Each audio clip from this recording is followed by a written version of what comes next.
The life of a gypsy. The only home Ray Van Horn knows is his trusty RV. He crisscrosses the United States from the streams of Montana to the waters of southern Florida and destinations in between and beyond. It's the life Ray loves. It's the life of a gypsy angler.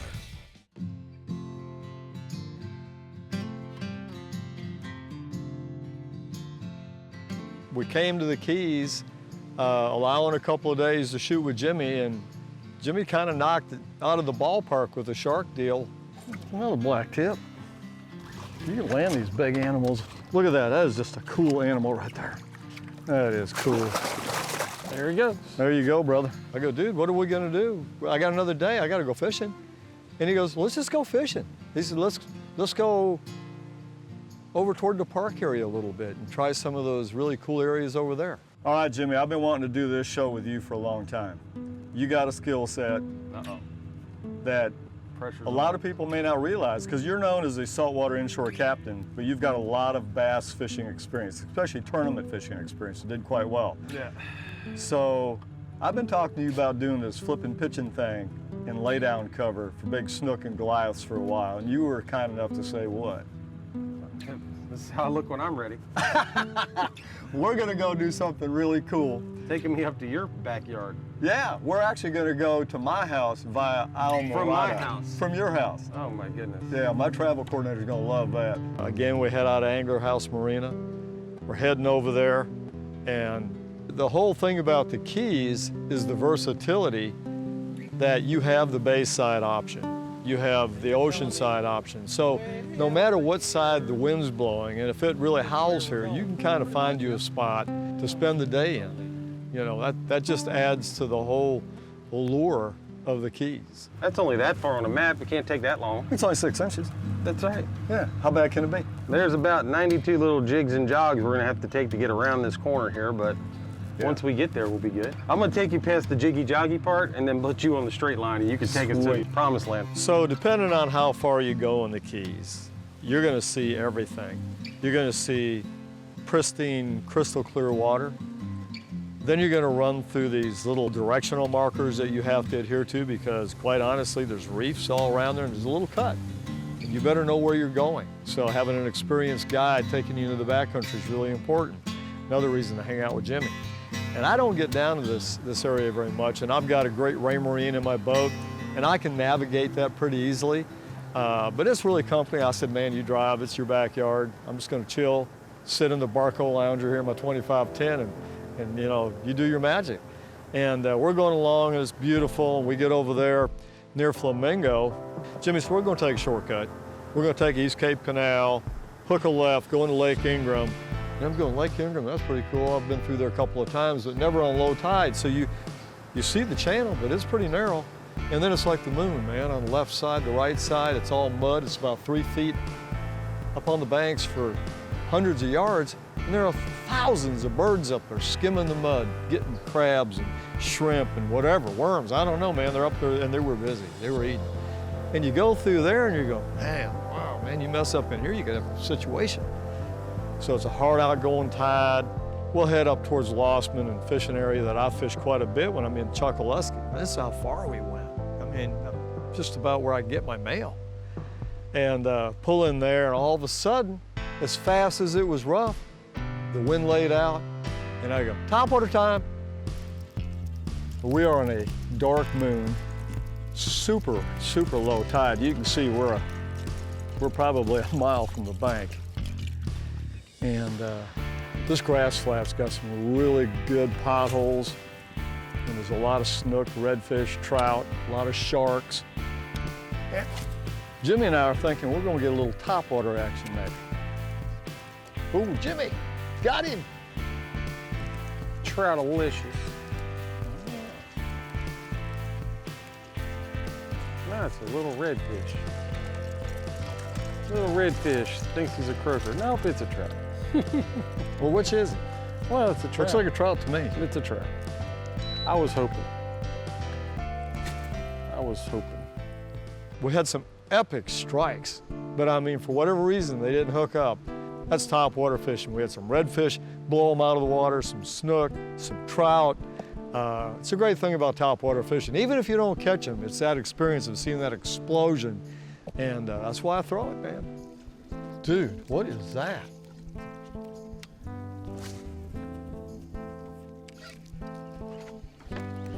Oh, you big chicken? Come on. Don't even act like a shark. All right, Jimmy, tide's coming in. Time to go hit some points, brother. The Gypsy Angler with Ray Van Horn is brought to you by Ranger Boats, still building legends one at a time. EVINRUDE E-Tech, 300 hours, no dealer scheduled maintenance. Camp Light Truck Campers, no wood, no rot.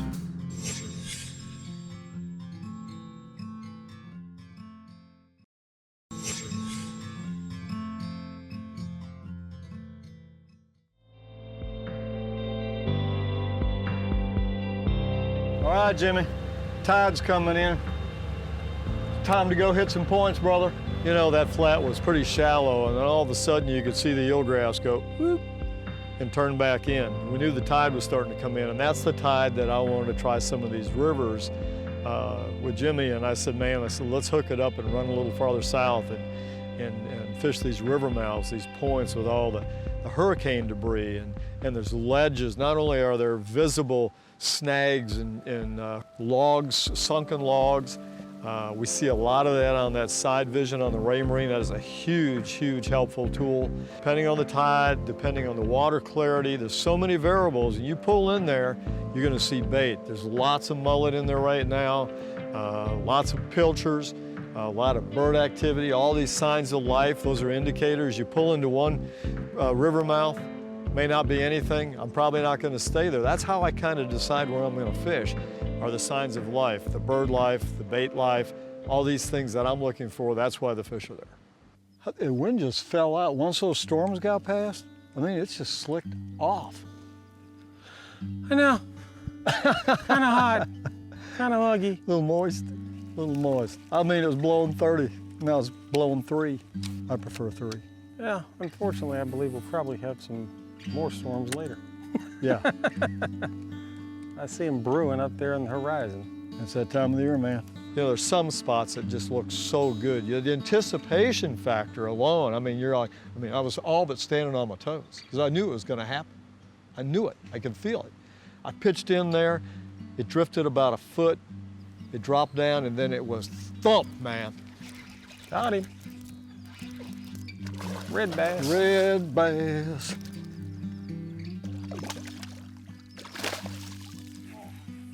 Bit the wrong bug, Leroy. Not a giant, but he bit the old jig and Little John combo. Let's go ahead and get him back in the pond. When you get into a spot and you get bit, you want to be on your toes because that's usually not the only fish there, especially if you have multiple targets. Some targets are laid up differently and are better predicated on the tide direction or the actual location in proximity to the point. And you know, it wasn't very long after I got my redfish, I look over Jimmy's boat up. There Get it him, is. James. Oh. Redfish. Redfish. Not a bad one either.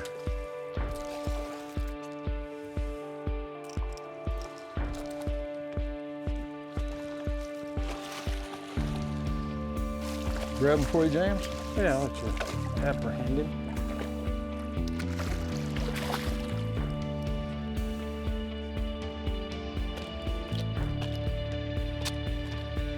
Stay still. Easy. Oh. He's sitting there going, Oh, that thing bit back. I didn't mean to eat that blue crab. Nice. No spots, non-spottage. Look how scarred up he is on his cheeks and stuff. He's been in these trees and getting rooting around in the oysters and stuff. Nice. Let me get him back in the pond. Hey, where your redfish, Jimmy? The Gypsy Angler with Ray Van Horn is brought to you by St. Croix Rods. Fish now, do everything else later.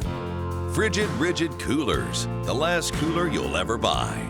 Mirrolure, Turn on the bite anytime. Tie on a Mirrolure. TORKLIFT International, the camper tie down and suspension of Gypsy Angler.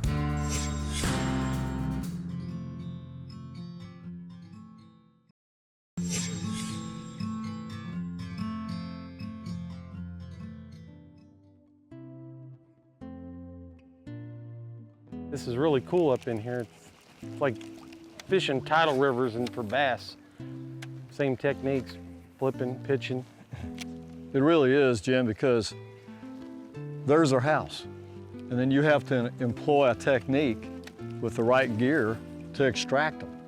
And if you go in there light, you take a knife to a gunfight, you're gonna get your feelings hurt. Because a 10-pound bass is one thing, and I think that's great, but a 20-pound Goliath or a 20-pound Snook, that takes things to a whole nother level. That's a whole different critter. Yeah. That's what bass try to aspire to. There are certain things that you can control. A lot of things you can't control, but you can control being ready. So we have multiple rods laying there in the boat. And he's got a topwater and I've got a twitch bait, and we each have a jig. But we've got something just in case something pops up and makes his presence known. And all of a sudden there's an undeniable noise that a tarpon makes when he comes up on the surface. And we were working this point, and all of a sudden we heard this bloop. Oh, got him right there. He bit it.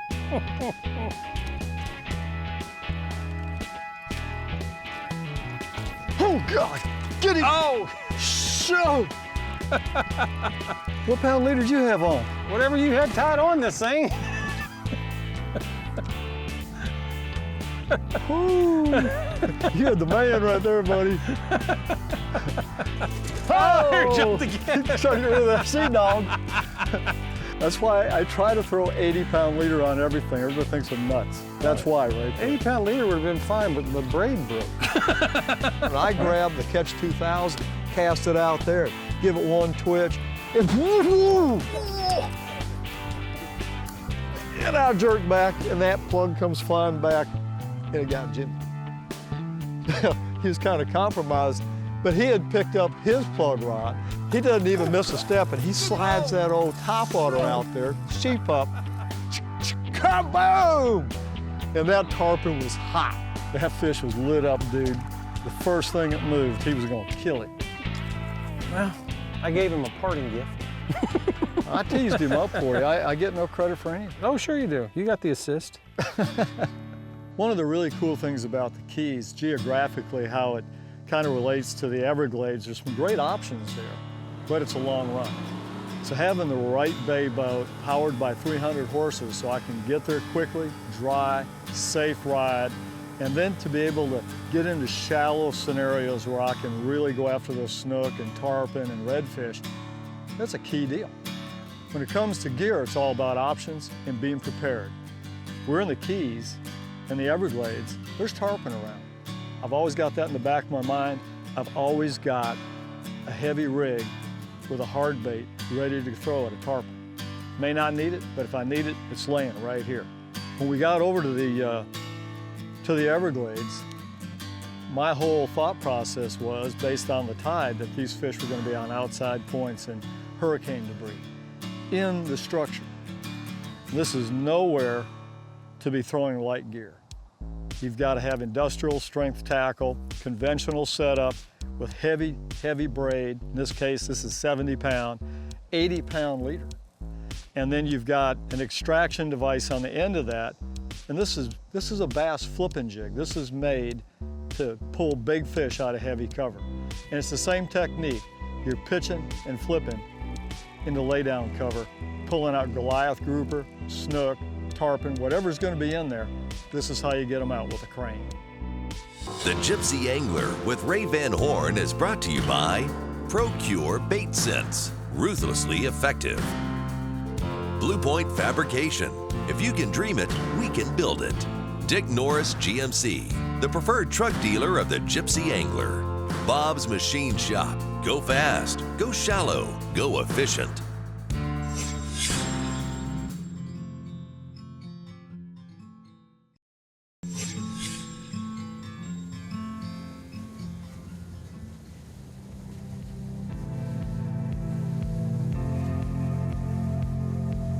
So here again, 1 minute it's like this, the next minute it's like that. I mean, it's cloudy, then it's sunny, then it's calm, and it's windy.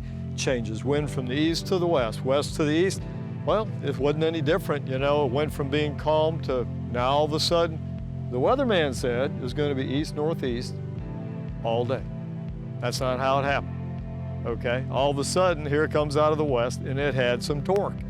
And I don't know if it was the storms, I don't know what caused it, it just did. Birds of a feather flocking together, trying to avoid the bad weather. Ought to be one up on this ledge, Jim. Incoming tide. We were working a point, and Jimmy pitched into this tree, and all of a sudden, I hear him grunt again. Got him! Got him? Oh, big snook! And I look over and he's reared back, and I look up in this tree and it's just splashing and water's flying everywhere. And I go, man, what do you got? He said, I got a big snook. Get him, James. How's that jig working for you now? Snook man do. Nice one. Hold on, James, let me help. You had to put it in his house with that jig, man. I saw, when I flipped in there, I saw some minnows scattered, so I just hopped it, put it halfway down and went, donk. Check out that. Easy, big guy. He's just green because you wrenched him out of there. Look at that. You were asking me earlier, do they eat them jigs? When you put them in their house, they do, buddy. He yawned one too many times. Oh, Nice. nice one. That's a slot fish, too. Look at that, perfect. That's a slot Got him fish. right in the lip. Didn't even Now, scuff my jig. In snook season, there's a slot limit. It's a 28 to 33 in the park, pinch tail. And this was the top of the slot, 32-inch fish. And we put that fish in the live well as soon as we caught it. And we're not gonna keep it, we're not gonna take it home and eat it. We could have, but we wanted to put it back. There's bull sharks patrolling these points a lot. And I've actually lost snook that way recently. And I told Jimmy, I said, let's scoot up to the bank with the trolling motor and drop that snook off in those trees up there where we got it. So he's got a great chance to recover and that bull shark won't get him. I'll tell you what, the carnage with sharks is horrific on these points. And I just can't hardly stand to see a great fish like that be lost. So that's what we do. Jimmy, I'll tell you what, man, it's been a challenging day. Atmospherically, the fish were on short periods and then they were off mostly. And we caught some redfish, caught a trout, had numerous blow-ups on topwaters when it was slick. You had a super slam. Potentially. Potentially. Yeah. I missed my tarpon, didn't land it. No. But I'll take it. That's a good day any day. I'll tell you what, I appreciate you fishing with me. Sure, man. It was a anytime. blast. I'll tell you what, folks, you need to fish hard. Remember, you don't get this day back. Again, you know, in a day's fishing, this time of the year, Mother Nature's gonna tell you what you're gonna do and when you're gonna do it. And we'd had a great day, but it was getting ugly over the Everglades proper, from probably Homestead to almost where we were. It was solid black, and it was starting to lightning. We had a long, long run. And that's the beauty of that boat I ride in. It is so comfortable. I mean, it's like you're in your lazy boy at the house. And we started heading back and circumvented that storm, went around it, and it was just an amazing day.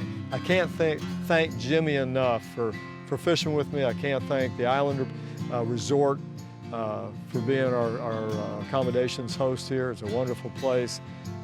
Ray over at Angler House Marina, what a gentleman, what a fantastic marina that is.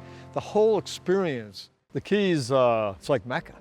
It's where you're going, you know, and sport fishing capital of the world. So, and then on top of that, fabulous accommodations at the Islander, Guy Harvey Outpost. Let me tell you something about this place.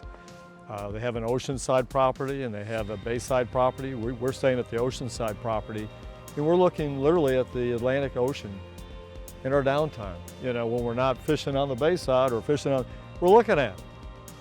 All this is so close. The Islander's right down the road from the marina. And Jimmy's right here. We just had a great time. We got some great footage. I hope you liked the show. If you did, You know, check out our Facebook page, our website. Let me know how you like your experience in Islamorada, staying at the Islander and hanging out with my buddy Jimmy.